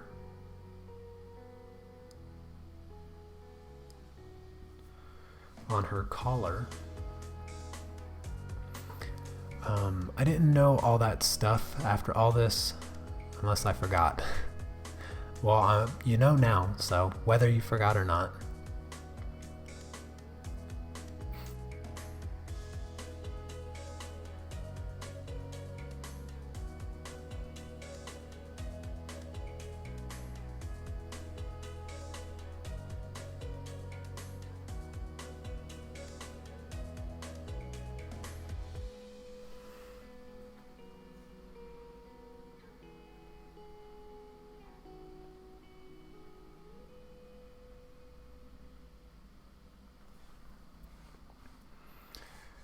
The other thing here, where her arm meets the cape a little bit, this edge is a bit too harsh, and so I'm going to curve it in slightly and then taper it off, and that's gonna lift it up off her arm a bit.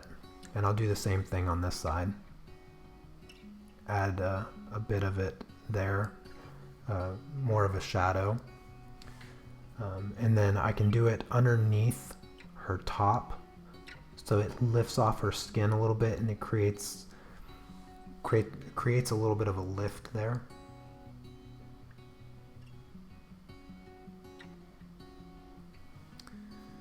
And I will do some shading underneath here, so I'll add a nice tapered line here.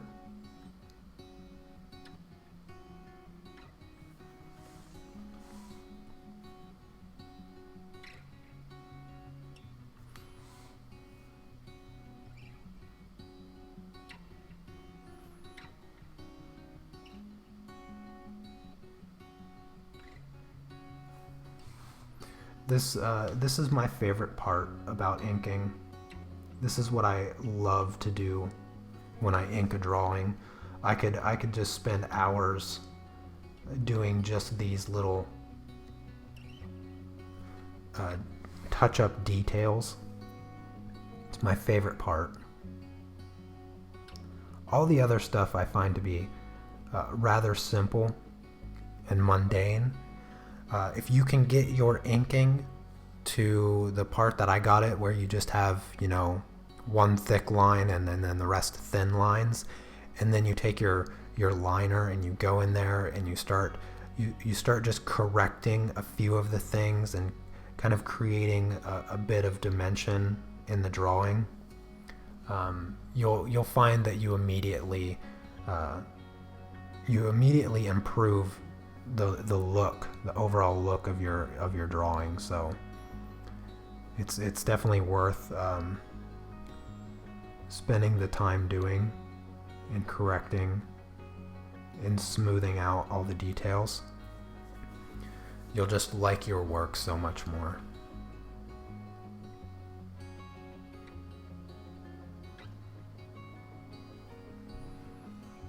And there's just like an endless amount of touch-ups that you can do.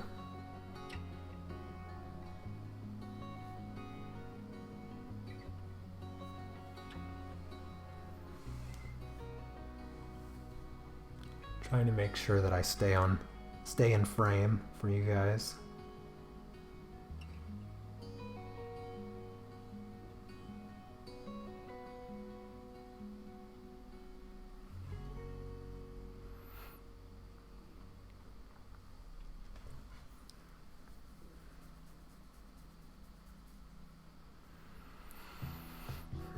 Let's see. I think I can fix her leg a little bit. Smooth out the curve of her leg. Legs can be definitely a difficult thing to ink because you want them to be smooth. Lines can be tricky. Can be a tricky time doing legs. All right. There's really not too much else that I think I need to do here. Coming up on the end, everyone. Coming up on the end.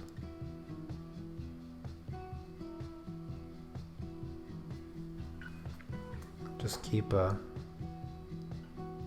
of polishing off the details a little bit. Oh, gotta finish off Nugget's line here. There we go. Now little Nugget's all good. I gotta color in the bats. Yeah, the bats need to be colored in.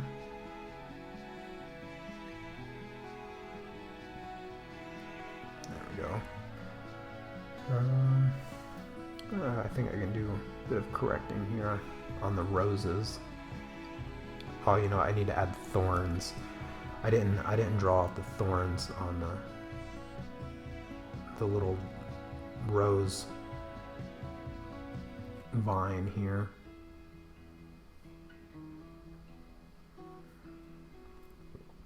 Just a couple little thorns coming off the hat. And let's see, I think I can get this line to be a bit more smooth around the rose. There we go. All right, I can color in the bats now, I think. Every time I look at another section, oh, I think I can do a little bit here. Every time I look at another section, I feel like just softening one more edge. There, I think that looks good. All right, I'm gonna color in the bats now. Came to art late in life. Well, better late than never. Still intimidated by inking. Yeah, it can be a little intimidating, but you know, don't hold yourself to too high of a standard. Just go for it have fun, you know, and you'll learn as you go. That's the best part. Let's see. I'm gonna grab a little bit thicker pen, and I'm just gonna fill in the bats. I want the bats to just be black. I'm gonna just color them in black.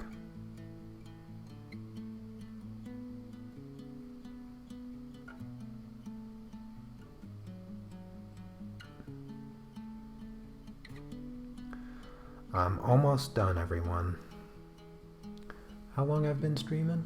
I streamed for a little bit longer today. That's usually where I'd want to be at. You know, I had much more inspiration for today's prompt.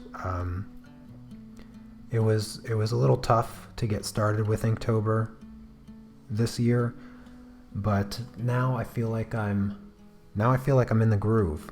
I feel like I'm in the groove, and I can feel more inspired. What is tomorrow's? Is tomorrow's chicken? Is that tomorrow's prompt? I gotta look up tomorrow's prompt really quick. I keep thinking everything is chicken. Okay, tomorrow actually is chicken. So, I think I'm just gonna do a chicken. I think that's probably what I'll end up doing.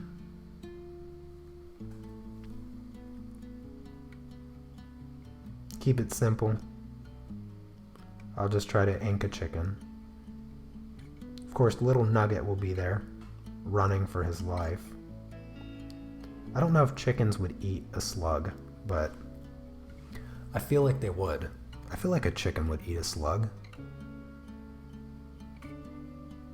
You guys will have to let me know. Somebody Google if chickens eat slugs, because that might influence my drawing tomorrow. Just gonna fill in these bats really quick. I think this is the last bat, actually. Yeah, I think this is the last bat here. So then I'll zoom out and show you guys the final inking.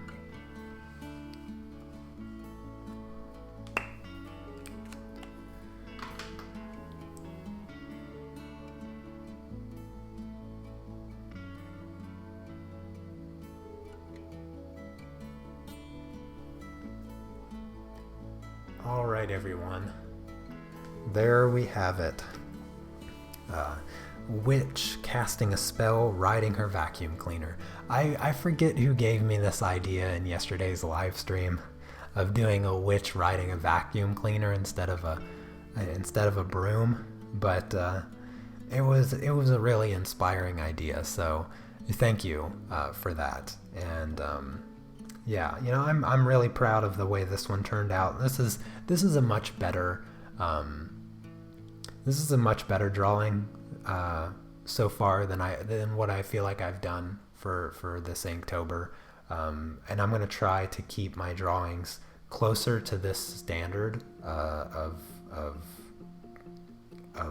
goodness. Something that I've wanted to do with this Inktober anyway. You know, create some pieces that I really enjoy and feel represent my ability a bit better. I'm going to take a picture of this, and I will have the nice clean line art over on the Unmasked Art Family Facebook page for you to download and color as you wish. I'd love to see some of your guys' coloring of this particular piece. I think it'd be fun to color, and I'll probably color it eventually. But yeah, that's gonna be it for today's stream. It's all done. Thank you guys so much for coming by and hanging out. You had awesome questions today. It kept me focused. It kept me relaxed. When you guys give me some good questions, it keeps me relaxed, and it lets me stream longer. Yeah, 2 hours passed and I didn't even realize. It felt like 5 minutes. You guys are great. If you're new to my channel, make sure you subscribe and hit the bell icon so that you get notified when I go live. Make sure you join the Unmasked Art Family Facebook group. I have the link for that in the description. I also have the links for all of my supplies in the description. And then make sure you post your Inktober pieces in the group on the thread that's posted at the top so that it will be shared in tomorrow's stream. For those of you that are on Patreon, I've got about 4 hours to finally eat something before the Patreon stream today. We'll be finishing off the graphite portrait, and then what else is there? I want to make sure that I give you guys all the information. All the coloring competition. Don't forget about the coloring competition that I'm hosting. If you want more information on that, or if you need to download the line art, you can do that by just going over to my Patreon page. You don't have to pay for anything, it's free. You just got to scroll down and find the post. And then what else? I think that does it. Thank you guys again so much, and I will see you next time. Take care. Peace.